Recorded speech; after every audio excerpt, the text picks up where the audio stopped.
Hi there, welcome to Tweet of the Week. And this week is slightly different because the tweet I wanted to show you is actually in the form of a poll. Now this is a poll done by an app called TeacherTap, who I highly recommend. They ask you about 3 questions a day, takes a few seconds to answer, and they have a very large response rate, and it's a good way to keep in touch with what's happening within education. And in this post, the question they asked was, have you ever worked in a school which you thought was a toxic environment?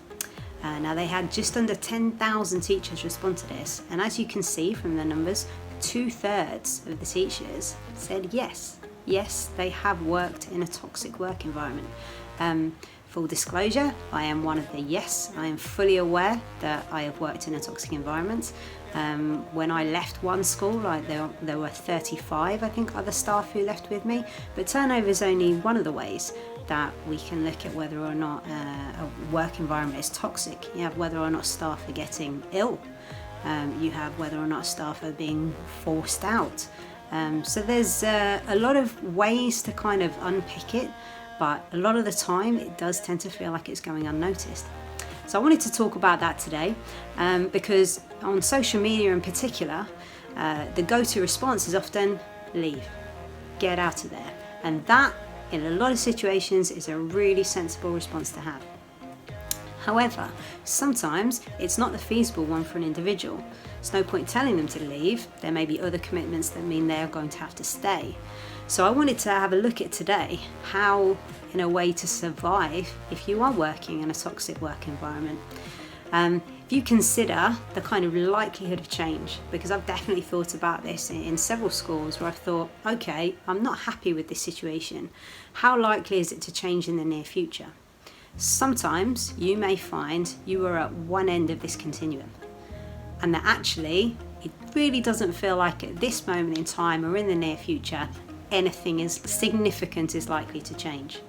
So here are my tips for surviving like the pre-change. How can you get through that period before things actually start to move and momentum starts to shift? The first tip I have for you is it is better to get as much advice and support as you can. So I would consider union membership, certainly if I'm working in a toxic work environment. You can get high quality advice. You can work collectively, I think, better in your setting. And the second thing is, I would say, is to know your school policies. Print out the policies, highlight them, go through them, make sure you are clear on exactly which bits are relevant to you. And I think that puts you in a better situation if there is going to be any kind of conflict in the future. Third thing, treat written communication as if it is being read out in court. Don't banter, don't say negative things about colleagues or students. Really keep it super professional, and that's not just email. If you're on a WhatsApp group with visibility from any other members of staff, don't forget people can screenshot things, people can share things or show things to other people. Anything you are putting down in writing, remember that you are in a difficult situation at work and it is best to err on the side of caution and safety. And then finally, use as much external support as you can. It really does take a lot extra to support your own well-being, to support your own mental health.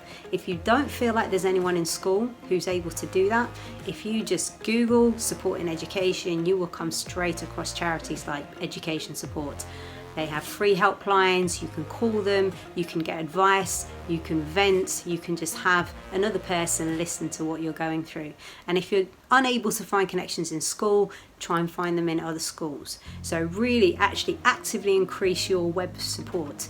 Even if right now you don't feel like the direction of attention of that toxicity is on you, it could well shift. And so it's better to have that kind of preventative methodology where you go, I'm going to look after myself and make sure that if this does get directed at me, I have as much backup and as much support as I possibly can.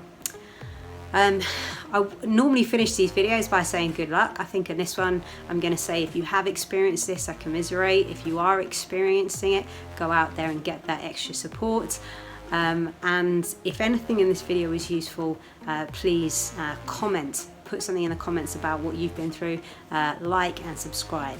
And hopefully I'll see you for a more upbeat Tweet of the Week next time. Take care.